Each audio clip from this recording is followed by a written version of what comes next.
à toutes et à tous. Merci beaucoup pour cette très gentille introduction. Et puis surtout, merci beaucoup au département de m'avoir fait l'honneur de cette invitation. Alors, je m'excuse, je vais devoir lire parce que je n'ai que 45 minutes à disposition. Et si je vous parle librement, on va rester ici ensemble pendant au moins 3 heures. Donc, sans plus tarder, je vais me plonger dans le sujet qui nous intéresse aujourd'hui.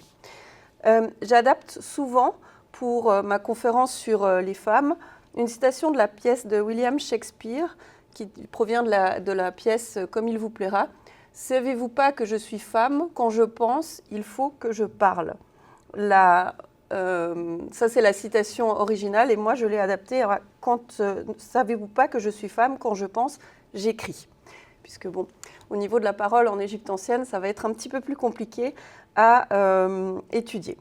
Cette citation a pour but de montrer qu'il y a toujours un petit quelque chose de spécial quand on parle de l'identité féminine, mais surtout quand on se penche sur les sources écrites concernant les femmes. Ce que je vais vous présenter dans l'heure qui suit, ce sont les prémices d'un projet de recherche que j'espère pouvoir mener ces prochaines années.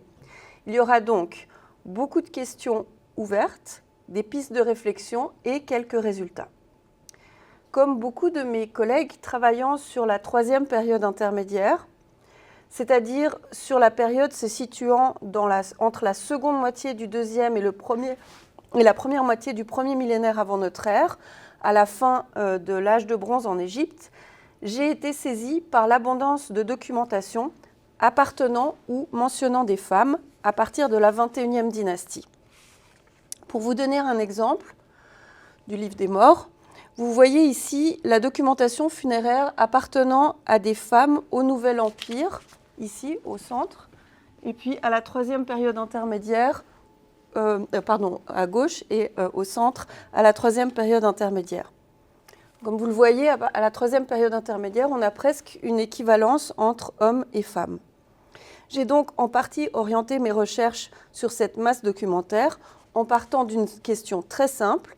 S'agit-il d'un hasard de l'archéologie ou y aurait-il plus? Vous imaginez bien que s'il n'y avait pas plus, je me serais tout de suite arrêtée là. Pour commencer, je vais vous expliquer la raison pour laquelle je parle de hasard archéologique. Une immense partie de la documentation concernant la 3e période intermédiaire qui nous est parvenue provient de Thèbes, ou du moins ce sont les sources de cette région qui sont les mieux documentées, travaillées et commentées dans la littérature égyptologique. Ces sources proviennent plus précisément des nécropoles thébaines, donc l'actuel Luxor, en particulier des cachettes et autres nécropoles se trouvant dans l'enceinte des temples. Nous avons là accès à un matériel d'une richesse incroyable qui a pour caractéristique d'avoir été très peu perturbé et qui constitue des ensembles documentaires, c'est-à-dire des objets appartenant à une même personne, mais de nature variée. Ce matériel est limité dans le temps et appartient aussi à une catégorie sociale bien définie et identifiable, puisqu'une grande partie de ces sources provient de la haute élite thébaine, liée majoritairement au culte d'Amon-Ré et de sa paraître Moud et de leur fils Ronsou. Alors, je suis en train de me demander pourquoi... Oui, j'ai une diapositive qui a disparu. Je vous avais mis une diapositive où vous voyez Amon-Ré, Mout et Ronsou. Non, c'est pas grave. Le dieu thébain Amon-Ré est considéré à cette époque comme le roi des dieux et des hommes. Son grand prêtre, servant d'intermédiaire et d'interprète de sa volonté sur terre par le biais des consultations oraculaires, voire même de substituts. Le régime politique, si vous me passez l'expression, étant défini comme théocratique. Voilà en version très résumée pour le cadre géographique et historique du point de départ de ma recherche. Alors, comme vous l'avez vu dans le titre, je vais m'intéresser aux femmes. Et donc la première question que je voudrais poser, c'est qu'est-ce qu'une femme? C'est une question... autrement dit, quels sont les critères pour définir une femme? C'est une question simple qui amènera évidemment des réponses complexes. Aujourd'hui, et sans entrer dans des questions qui dépassent de loin le cadre de cette conférence, il y a bien sûr une réponse biologique qui permet de définir le sexe biologique et une réponse sociale qui permet de définir le genre. je ne pouvais pas m'empêcher de vous rappeler la citation « On ne naît pas femme, on le devient » selon la formule consacrée par Simone de Beauvoir.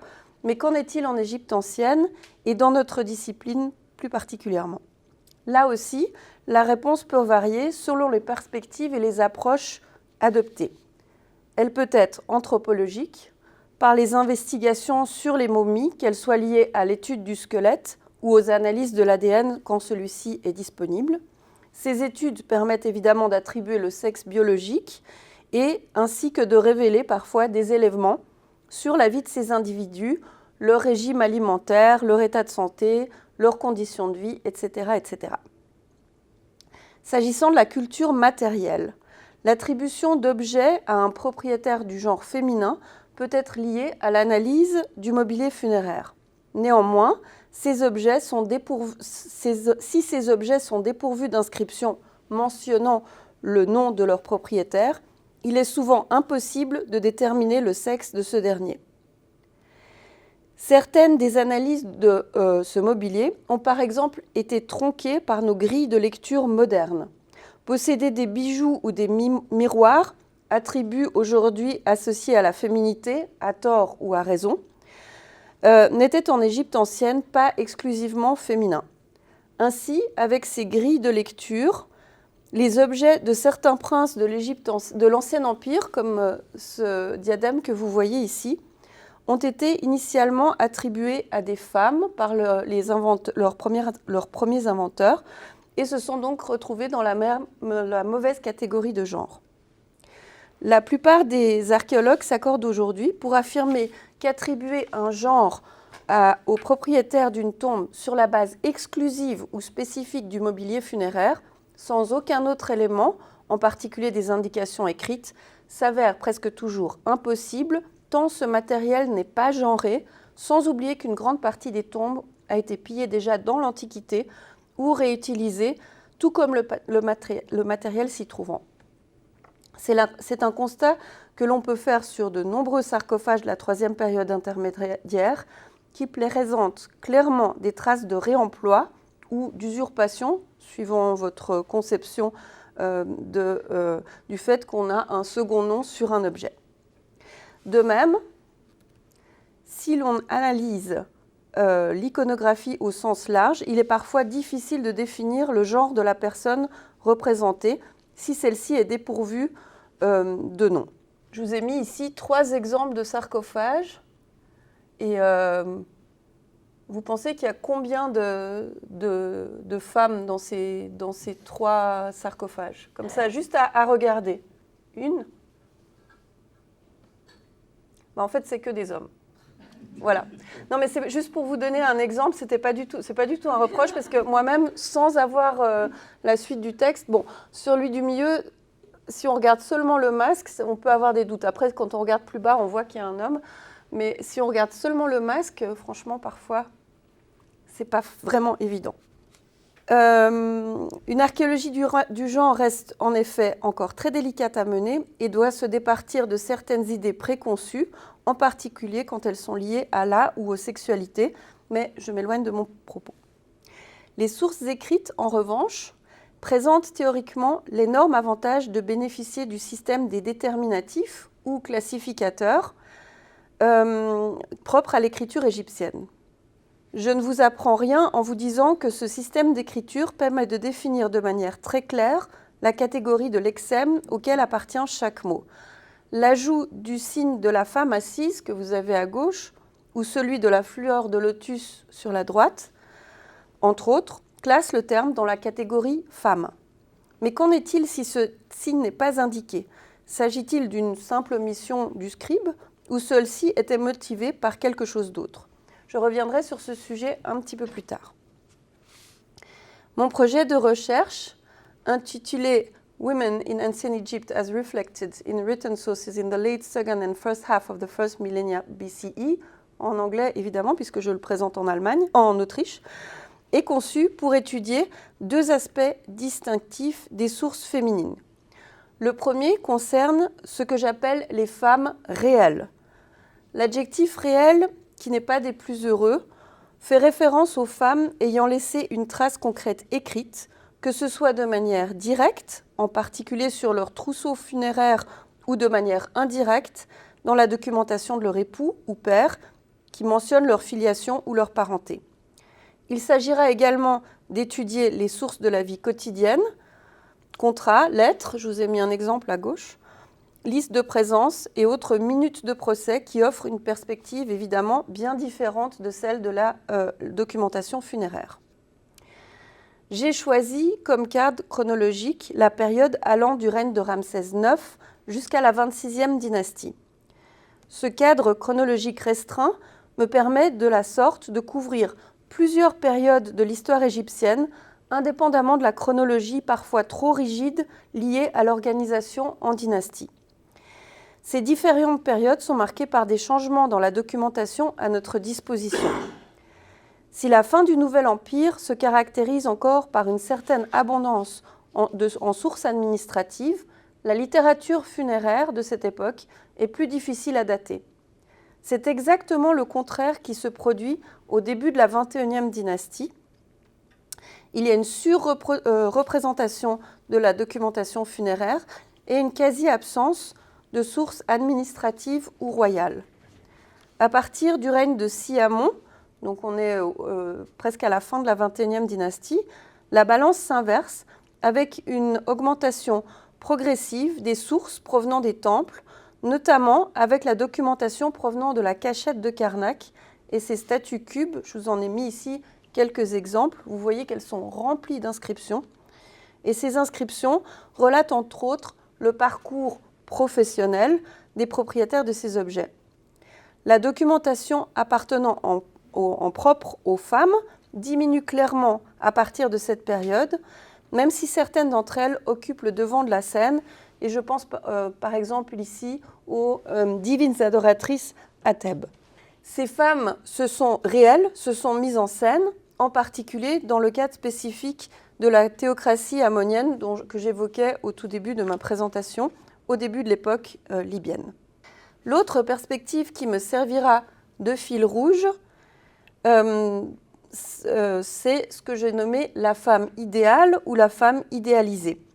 Vous remarquerez l'usage à dessein du singulier, puisqu'il ne s'agit pas de femme ayant une existence véritable, mais d'une femme rêvée, imaginaire. Il s'agit donc de chercher là les occurrences de figures féminines et de voir quels ou quels archétypes y sont formulés. Il faudra donc se pencher sur un tout autre type de documentation, notamment les sagesses égyptiennes ou les récits fictionnels, qui ne sont pas très nombreux pour la période qui m'intéresse. Je me poserai donc la question de savoir quelle femme apparaît dans ces récits. S'agit-il d'une mère, d'une épouse, d'une amante, d'une femme de rêve ou d'une femme de cauchemar? J'aimerais également étudier la question de savoir s'il existe une littérature féminine. Nous supposons souvent que l'accès à la littératie était limité pour les femmes égyptiennes. Il est très difficile de définir dans quelle mesure certaines femmes avaient la possibilité de choisir ce qu'elles voulaient voir associé avec leur personne. Là, je pense en particulier à des objets comme les livres des morts ou les sarcophages, de savoir si on peut constater qu'il y a certaines formules qui apparaissent véritablement uniquement sur les papyrus appartenant à des femmes, ou bien si ce n'est pas du tout le cas. Et là, c'est vraiment, je suis au tout début de ma recherche, donc je n'ai absolument pas de réponse à apporter à cette question, mais ça fait partie du catalogue de questions que j'ai établi. Tous ces documents révéleront des éléments d'identité sur lesquels j'aimerais maintenant partager avec vous quelques réflexions. La recherche en lexicographie et en lexicologie, les recherches, ont commencé dès le déchiffrement de l'écriture égyptienne. Si le sens général d'une grande partie du vocabulaire égyptien est aujourd'hui bien établi, il n'en demeure pas moins que certaines nuances de la langue nous échappent encore complètement, faute d'étude du contexte et du cotexte. Certaines conclusions s'en trouvent dès lors biaisées, imprécises, voire parfois complètement fausses. Un problème récurrent de la lexicologie égyptienne réside dans la difficulté à rendre convenablement les descriptions des activités humaines, titres et fonctions. Qui ne s'est pas étonné de traductions faisant état de vizir ou du maire d'une ville. Cette observation est particulièrement vraie en ce qui concerne les femmes. Pour bien comprendre, il faut revenir en arrière au début de la recherche en égyptologie. Une grande partie du vocabulaire a été établie entre la fin du XIXe et le début du XXe siècle. Il est donc, et ce n'est pas un jugement de valeur de ma part, le produit de l'époque à laquelle il a été travaillé, une époque pétrie de rigidité toute victorienne, où les femmes étaient considérées comme inférieures, comme le remarque Gay Robbins, quand l'idéal féminin de l'époque est celui de l'épouse modèle et de la femme au foyer, qui ne travaille pas ou prend part à la vie publique, il n'est pas étonnant que les chercheurs se trouvent incapables de remarquer l'absence de femmes dans la vie publique en Égypte ancienne. Une autre influence déterminante pour cette époque est celle de l'orientalisme. Un des meilleurs exemples de cette mode est sans doute celui du harem royal, sur lequel un nombre incalculable de fantasmes ont été plaqués, faisant de cette institution un lieu de perdition exotique, comme nous pouvons le voir sur les quelques représentations que je vous ai choisies ici. En ce qui concerne le vocabulaire égyptien, les exemples ne manquent pas. Que dire de la traduction en scène du terme « ménat », que nous traduisons par « sage-femme, nourrice » dans la plupart des lexiques, alors que son équivalent masculin est rendu par « précepteur », montrant qu'à cette époque, l'idée qu'une femme puisse avoir une fonction éducative n'était pas envisageable. Les études récentes, notamment par Burt Kasparian, ont montré que ces femmes, tout en ne niant pas leur rôle nourricier, avaient également une fonction éducative. Un autre exemple concerne les scribes. Le terme est également attesté au féminin, et les premiers chercheurs, refusant d'y voir une preuve de lettrisme, l'ont traduit par esthéticienne. Or, plusieurs indices montrent clairement que certaines femmes savaient lire et pouvaient exercer des métiers allant dans ce sens. Un autre exemple contemporain de mon projet de recherche concerne la divine adoratrice d'Amon Andrés Neferibre, qui porte le titre de Tahiti Sab, que nous traduisons par vizir, mais qui est écrit pour elle au masculin. Ce titre, dans ce contexte, est fréquemment décrit comme purement honorifique, et cette charge serait alors l'apanage de son chambellan, encore un terme plus ou moins discutable. Andrés Neferibre n'étant, et vous me pardonnerez l'expression, considéré par ces chercheurs que comme une simple jolie plante verte.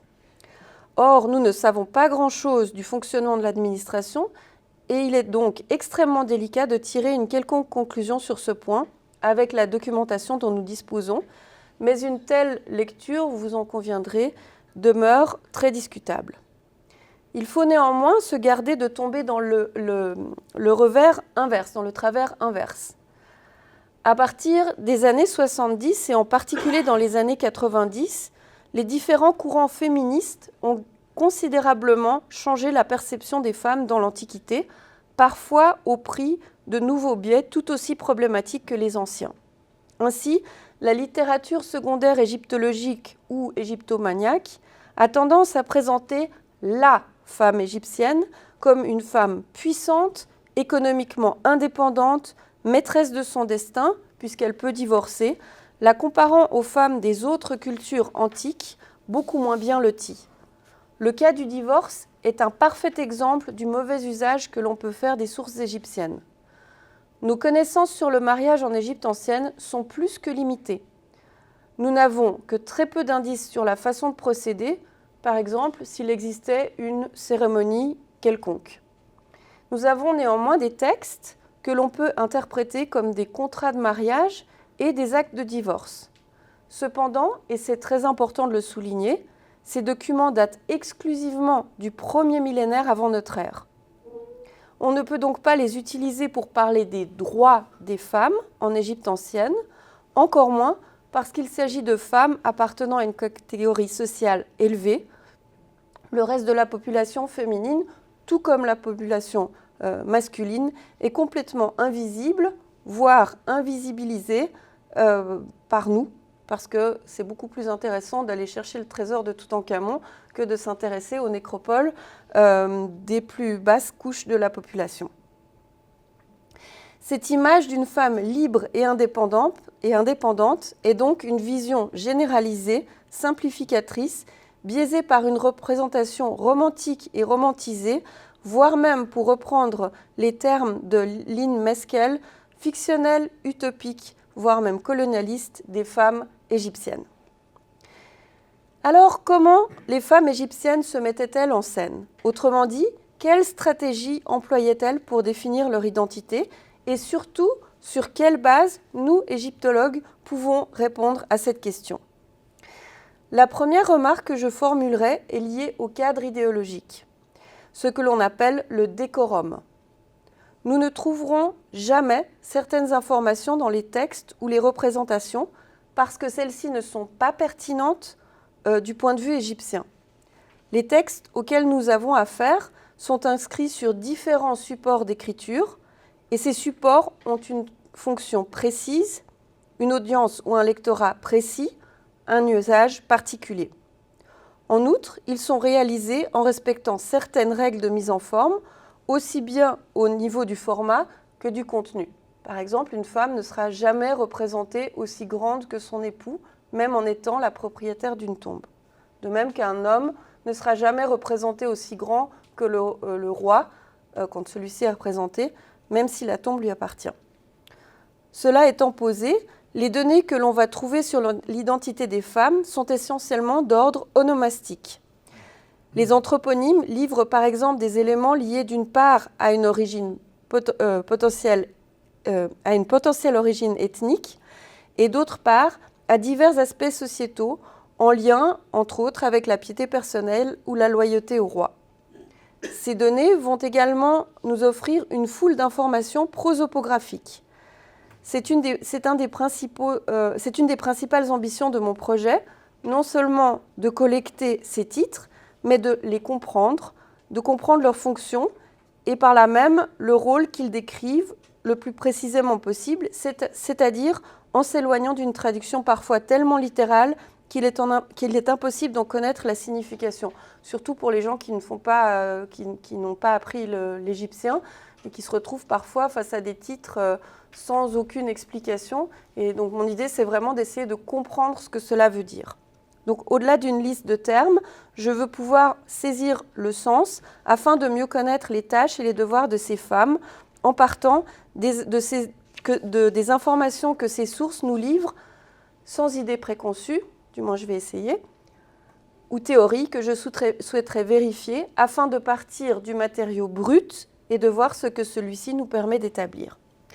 Je voudrais maintenant vous donner un exemple un exemple qui illustre, à mon avis, très bien ce que je viens de vous présenter, à savoir le statut marital des femmes et son expression.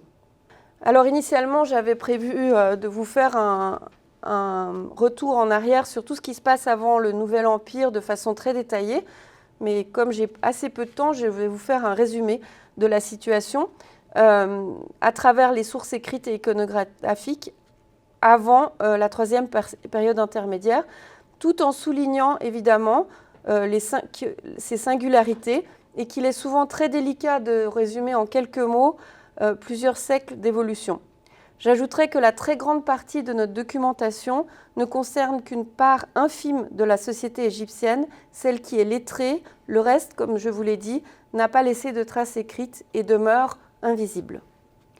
Le statut marital des femmes avant la troisième période intermédiaire nous est essentiellement connu par le biais, et j'utilise ce terme à dessein, des monuments de leurs époux ou éventuellement par le truchement des généalogies lorsque les enfants identifient leurs parents.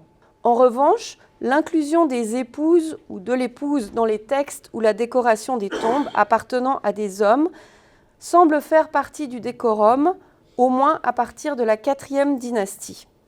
Sur ces monuments, elles sont généralement représentées à plus petite échelle, indiquant une position hiérarchique inférieure et sont systématiquement décrites du point de vue de leur époux, c'est-à-dire qu'elles sont leurs épouses et ils ne sont jamais décrits comme leur époux. Avant le Nouvel Empire, les monuments appartenant en propre à des femmes sont exceptionnels et presque exclusivement issus de l'entourage royal. Sur ces monuments, les femmes ne font jamais état de leur statut marital. Ces femmes représentent et nomment parfois leurs parents et plus souvent leurs descendants, mais jamais leur époux. Durant le Nouvel Empire, nous avons un petit peu plus de documentation appartenant à des femmes en propre, mais là aussi, leurs époux ne sont ni représentés, ni leur statut marital n'est que très rarement attesté. Et si c'est le cas, c'est toujours du point de vue de l'époux. Comme vous le voyez sur la droite, vous avez une stèle qui vient d'Er El Medina, qui appartient à une femme.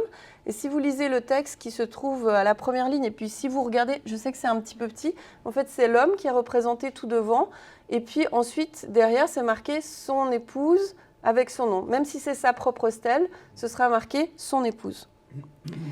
En ce qui concerne la littérature funéraire, on a très peu de papyrus qui appartiennent à des femmes en propre. Elles sont parfois représentées comme accompagnant leur époux, donc dans une relation de codépendance. Et puis, si le papyrus lui appartient à elle, vraiment à elle, elle ne mentionnera que son ascendance, donc son père, sa mère, plus généralement seulement sa mère. Voilà, alors nous allons maintenant nous intéresser à la documentation que je voulais vous présenter aujourd'hui. Et puis, plutôt que de partir dans la documentation royale, je me suis dit que j'allais vous parler plutôt des femmes d'une strate hiérarchique un tout petit peu plus basse, mais que ça reste très clair, ce sont quand même des femmes qui appartiennent à la haute élite. Donc nous sommes dans la première partie du premier millénaire avant notre ère, et puis ces femmes, en général, ont un lien avec le clergé d'Amon. Ce que vous voyez à l'écran, ce sont des stèles funéraires en bois qui sont attestées de la 21e à la 24e dynastie et qui faisaient partie du trousseau funéraire d'une grande partie de ces femmes, et donc on en a quand même un certain nombre. À titre d'exemple, le corpus des stèles qui a été réuni par une collègue, Heidi Salah, contient en tout 117 exemplaires, et sur ces 117 exemplaires, 58 appartiennent à une femme, soit à peu près la moitié. Là aussi, le hasard de l'archéologie n'explique pas tout. Les liens familiaux sur ces stèles, que ce soit d'hommes ou de femmes, sont généralement réduits à l'ascendance paternelle et ou maternelle du ou de la propriétaire.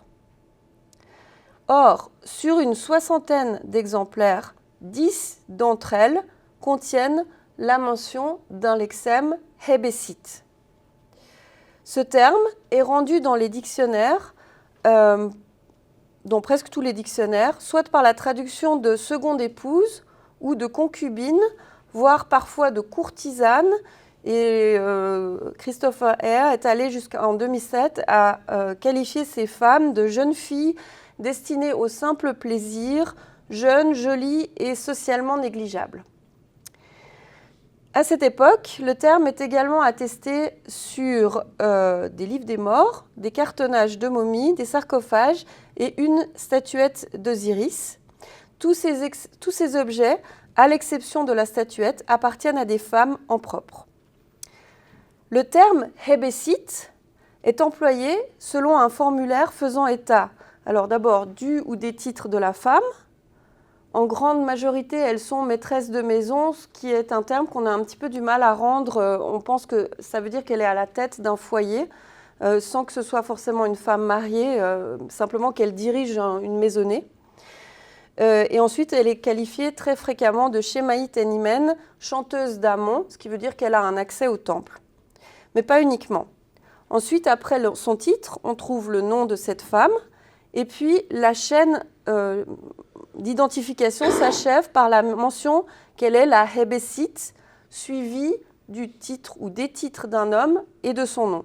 Et puis quand on a la chance d'avoir l'identité totale, on a encore la mention de la filiation maternelle et paternelle.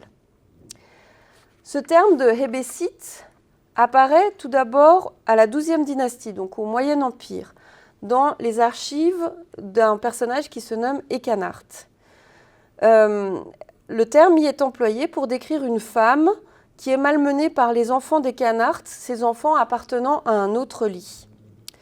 La nature de la relation entre Ekanart et sa Hebesite n'est pas clairement définie, mais c'est sur la base de ce document qu'on est parti, puisqu'il y avait une autre femme, de l'idée que ce terme pouvait signifier seconde femme ou concubine. Le terme disparaît ensuite jusqu'au début de l'époque ramesside, donc à la 19e dynastie, et il réapparaît dans un autre contexte, celui de papyrus administratifs, essentiellement les papyrus administratifs liés aux interrogatoires suite au pillage des tombes. Et dans ces papyrus, ces femmes sont qualifiées à la fois, les mêmes femmes sont qualifiées à la fois de Hebesite, donc que je ne traduis pas pour le moment, et de Hemet, qui veut dire épouse. Ces deux contextes ne permettent pas de définir clairement la signification de ce lexème, et la traduction proposée de seconde épouse ou concubine, pour le moment, fonctionne relativement bien. Je tiens à signaler que le point de vue d'énonciation, dans les deux cas, est toujours masculin. Donc c'est toujours l'homme qui présente cette femme comme une Hebesite. Lorsque, dans ces papyrus administratifs, les femmes sont qualifiées de Hebesites lorsqu'elles sont identifiées, quand elles-mêmes parlent d'elles-mêmes, elles n'utilisent jamais ce terme. Alors, vous savez que la polygamie en Égypte ancienne est quelque chose de commun dans le milieu royal pour le roi.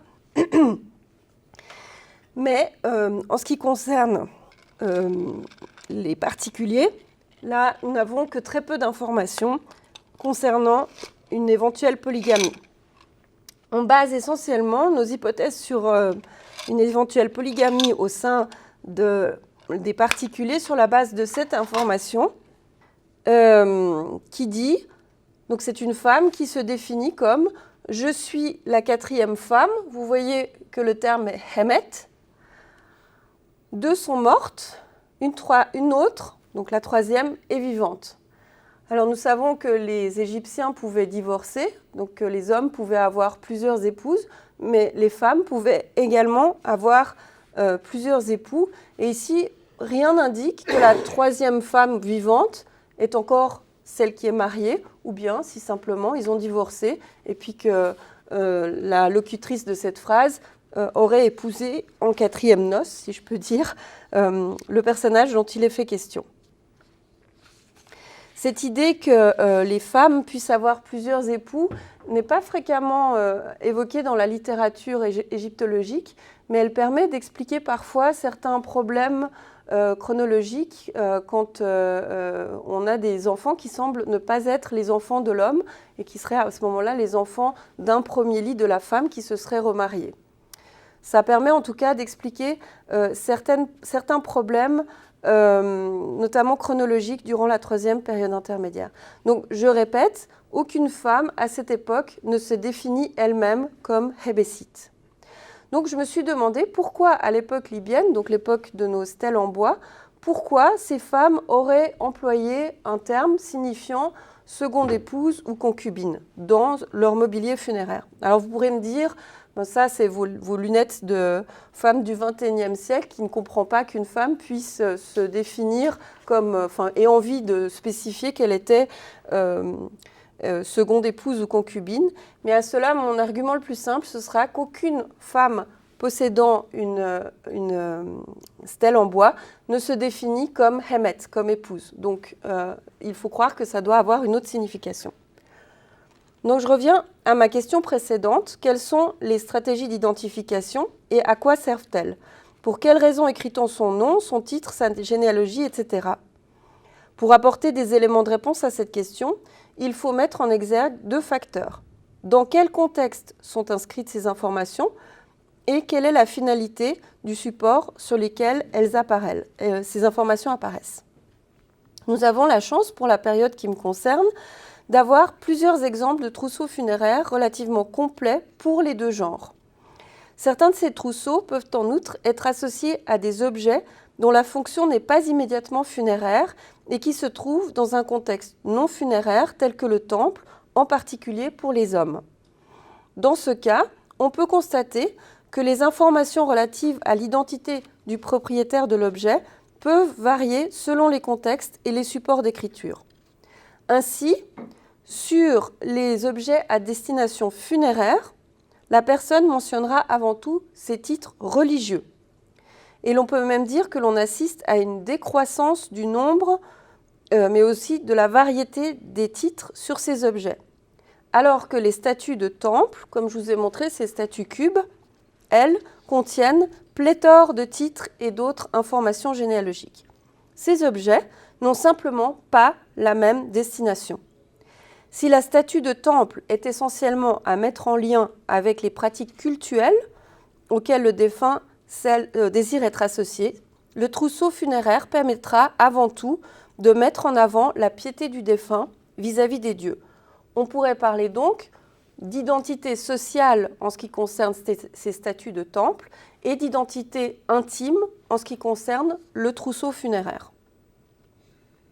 Partant de ce constat, et en soulignant que seule une femme est connue pour être la propriétaire d'une, voire de 2 statues de temple, je reviens à mon propos sur Hébésit. La défunte, en mentionnant cet élément de son identité, le fait dans un contexte funéraire et non pas cultuel, donc dans un contexte intime, si vous acceptez ce que je viens de vous dire, et pas dans un contexte social.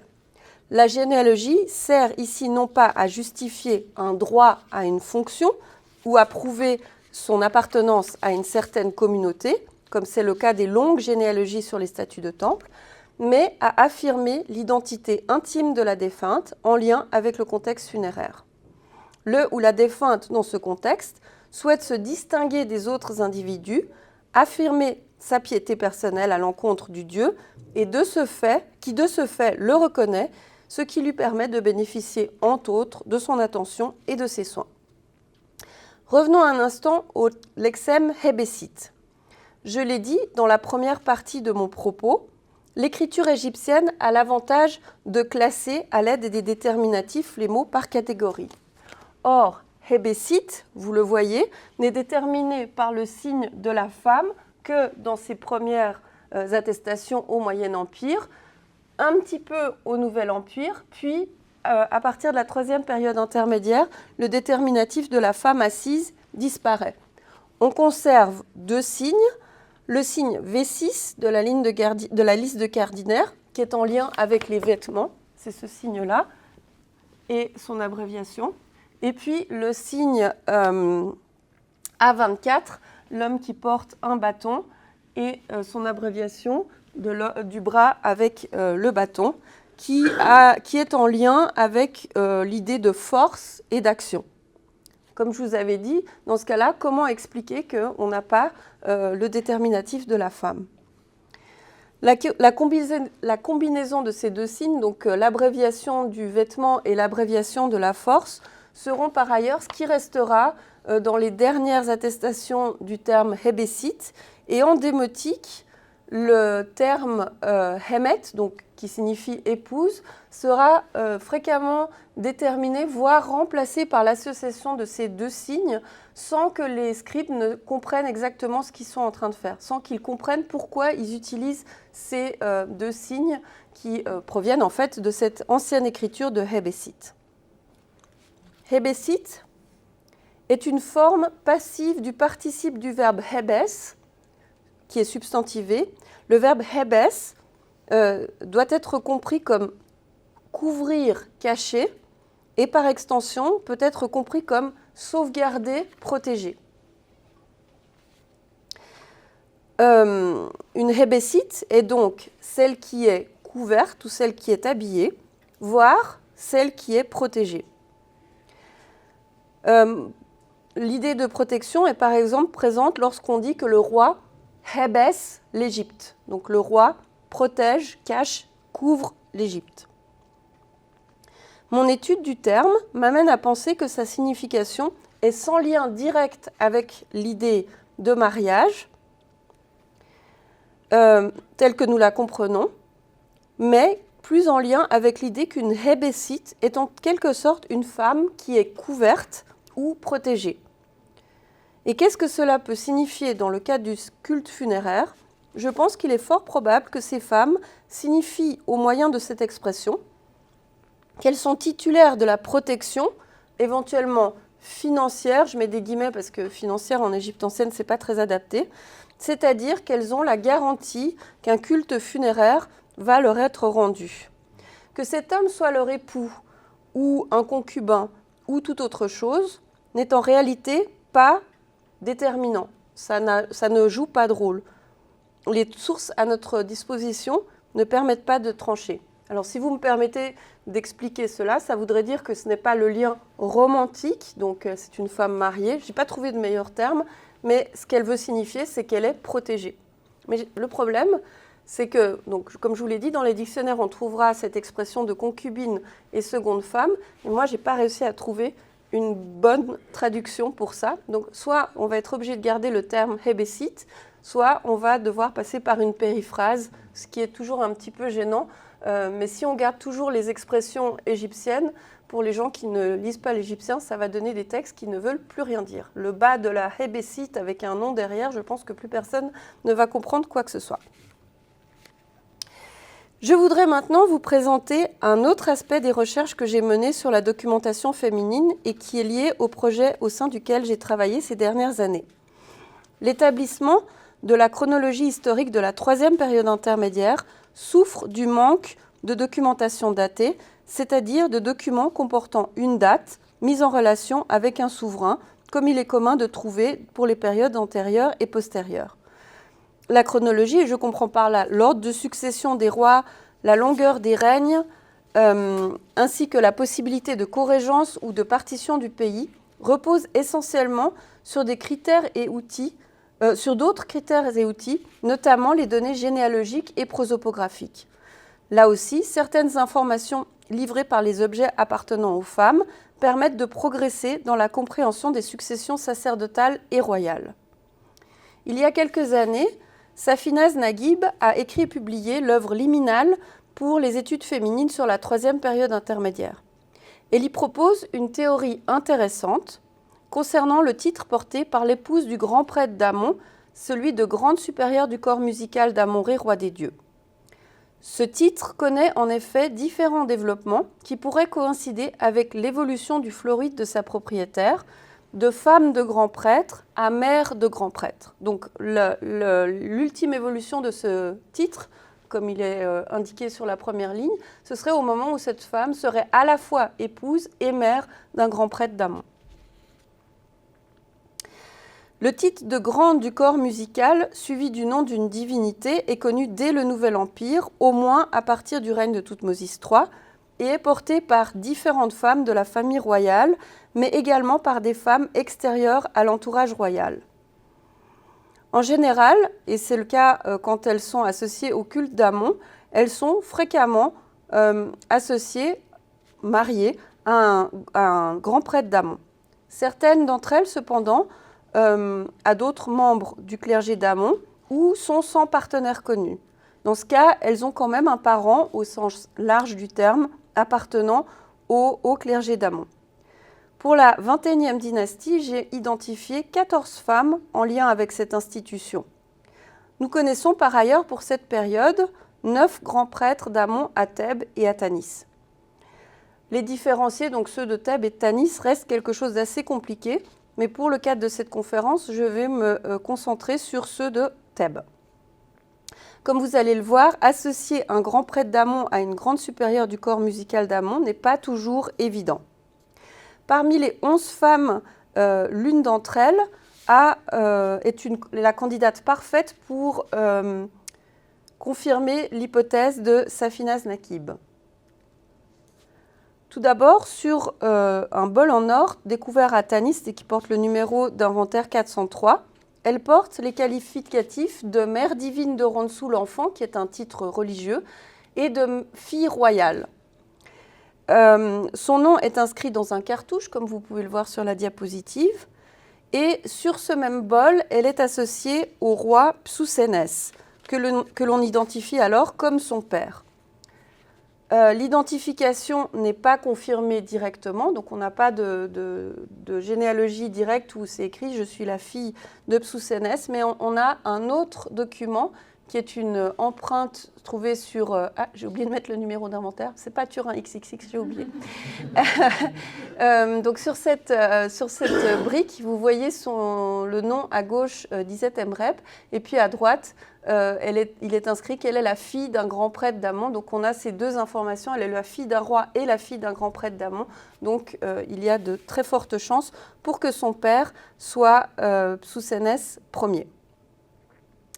Ensuite, on a une plaque qui a été découverte dans le temple, dans la 10e cour du temple de Karnak, et qui parle de 3 personnages. Le premier, c'est Iset Emrep. Vous voyez qu'elle porte le titre de grande du corps musical d'Amon, donc pas encore grande supérieure. Et puis ensuite, on retrouve son fils, Smendes Ier, qui n'est pas encore grand prêtre, et puis son époux, Menrepere, qui lui est grand prêtre d'Amon. Donc on imagine qu'à cette période-là, son fils Mendes II n'a pas encore hérité de la charge de grand prêtre. En ce qui concerne le nom de son époux, et c'est là que je voulais vous montrer en fait comme l'évolution de ce titre peut aider à comprendre et à dater ces 2 documents. Alors je m'excuse, je n'ai pas de photographie, c'est que des facsimilés parce que je n'ai pas réussi à toujours trouver des photographies de ces briques, elles ont parfois disparu. Donc vous voyez sur la gauche, le nom de gauche, c'est le nom de Menrepere, son époux, et le nom de droite, c'est le nom d'Iset Emrep, qui sont tous les deux inscrits en cartouche. Et puis sur le document de droite, inscrit dans un rectangle, vous avez à droite le titre de grand prêtre d'Amon avec le nom de Menrepere, et puis à gauche, le titre de grande supérieure du corps musical principal d'Amon, Iset Emrep C. Et donc ici, on a des documents qu'on n'arrive pas à dater, mais si on part du principe que la théorie de Safinas Nakib est correcte, donc à ce moment-là, on serait à la fin du pontificat de Menrepere, puisqu'elle a, elle, le titre de grande supérieure du corps musical, ce qui veut dire que son fils est devenu grand prêtre d'Amon. Et on a la confirmation de cette hypothèse sur ce document. Là non plus, vous ne devez pas réussir à lire grand-chose, mais c'est un décret oraculaire d'Enut-Tawi-C et qui définit notre Iset Emrep C comme grande supérieure du corps musical d'Amon-Ré, roi des dieux. Or, au moment de la rédaction de ce document, c'est un autre fils d'Iset Emrep C, Pinedjem II, qui est grand prêtre d'Amon et qui succède à son frère Smendes II que nous avons vu sur la diapositive précédente. Donc là, grâce à ces documents, on peut voir véritablement cette évolution. Malheureusement, quand ça marche avec une, eh ben, ça ne marche pas avec les autres. Donc là, vous avez une autre détentrice de ce titre. Je vois que le temps avance, donc je vais essayer de faire au plus vite. Donc vous avez ce sarcophage qui lui appartient et qui a été retrouvé entre 1923 et 1924 dans une tombe se trouvant au nord du complexe d'Hatchepsout à Der el-Bahari et qui contient en outre 12 autres trousseaux funéraires de la 21e dynastie. La momie qui a été retrouvée dans ce sarcophage était celle d'une femme relativement âgée. On estime à peu près son âge à 60 ans, mais c'est des analyses qui ont été faites au début du XXe siècle et on sait que ces analyses ne sont pas toujours tout à fait fiables. À part ça, on a fait des analyses stylistiques et le spécialiste des sarcophages, Andrei Nivinsky, date ce sarcophage de la fin de la 21e dynastie sous les pontificats de Pinedjem II ou de Psousénès II.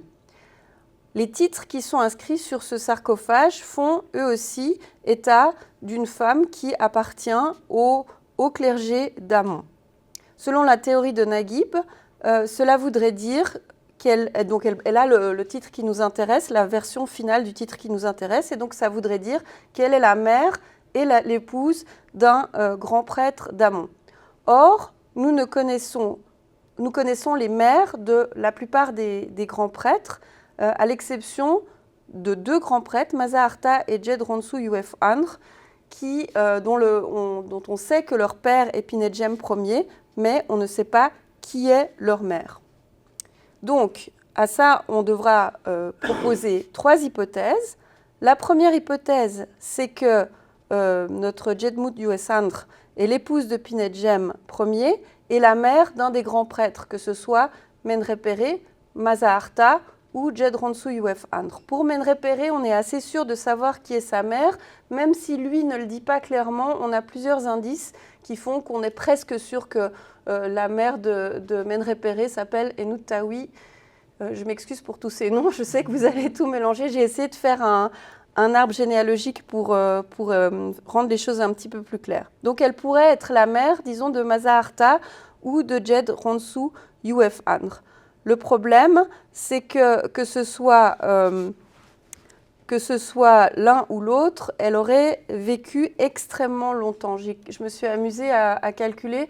Il faudrait envisager que cette femme aurait vécu 85 ans, ce qui n'est pas impossible, mais quand même un petit peu compliqué. La deuxième hypothèse qu'on pourrait soumettre, c'est que nous ne connaissions pas un des grands prêtres d'Amon. C'est possible, puisque par exemple, le grand prêtre dont je vous parle, Jedronsu Yuefandr, on ne le connaît que par un document. Donc il se pourrait qu'on nous manque un document et puis qu'on trouve encore un autre grand prêtre, ou alors que la théorie de Naguib n'est pas valable, ce qui est dommage, mais ça pourrait être aussi une possibilité. Donc je vous ai mis ici un arbre généalogique. Moi, dans mon bureau, j'ai un mur complet avec ces arbres-là pour essayer de comprendre quelque chose. Donc ce que je vous ai mis en rouge, c'est les possibilités concernant l'attribution de la mère de qui elle pourrait être. Comme vous le voyez, ça voudrait dire que Pinedjem Ier aurait eu 3 épouses. Donc comme je vous ai dit, Enuttawi A, on sait à peu près qui sont ses enfants. Puis il aurait eu 2 épouses, Isetemreb A, dont on ne connaît pas les descendants, mais comme elle porte également le titre de grande supérieure du corps musical d'Amon, elle doit être également la mère d'un grand prêtre, donc soit Mazaharta, soit Jedronsu Yuefandr, et donc il en est de même pour Jedmut Yuesandr. Néanmoins, j'ai quand même trouvé une autre femme qui pourrait correspondre, qui pourrait fonctionner avec la théorie de Naguib, et c'est sur elle que je voudrais terminer. Donc cette femme s'appelle Tayu Heret, et puis elle porte le titre, mais la version grande du corps musical d'Amon-Ré, roi des dieux. Donc elle n'est pas encore la mère d'un grand prêtre. Son sarcophage a été daté stylistiquement du pontificat de Mazaharta, donc elle est très proche de Mazaharta. Et puis on ne lui connaît qu'une seule fille, donc que je vous ai indiquée ici, qui, elle, ne porte pas le titre retenu pour sa mère. Donc, sur la base, et malheureusement, cette fille nous donne sa filiation maternelle, mais pas sa filiation paternelle.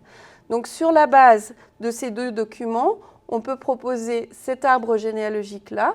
Et là où je vous dis que la théorie de Naguib fonctionne, c'est que les prochains grands prêtres ne sont pas les descendants de Mazaharta, mais ceux de son frère Menrepere. Donc ça voudrait dire que là, on a l'illustration qu'elle reste bloquée, si je peux dire, dans sa carrière au titre de grande du corps musical d'Amon, mais elle ne sera jamais grande supérieure du corps musical d'Amon. Puis à la fin de la 21e dynastie, le titre de grande supérieure et même de grande du corps musical d'Amon disparaît. Donc les prochains grands prêtres ne seront plus associés à des femmes d'un tel rang. Excusez-moi, je bafouille parce que j'essaye de finir le plus vite possible. Je vous ai dit tout au début de ma conférence que le grand prêtre d'Amon sert de substitut au dieu Amon. Et en réalité, je pense que la grande supérieure du corps musical d'Amon, elle, sert de substitut à l'épouse d'Amon, et que comme ça, entre eux, même si leurs liens maritaux ne sont jamais évoqués, parce qu'entre Mout et Amon, les liens maritaux ne sont non plus jamais évoqués, mais qu'en fait, on aurait une espèce de miroir sur Terre du couple divin. et par ces mots un petit peu trop rapides sur la fin. Je vous remercie pour votre attention.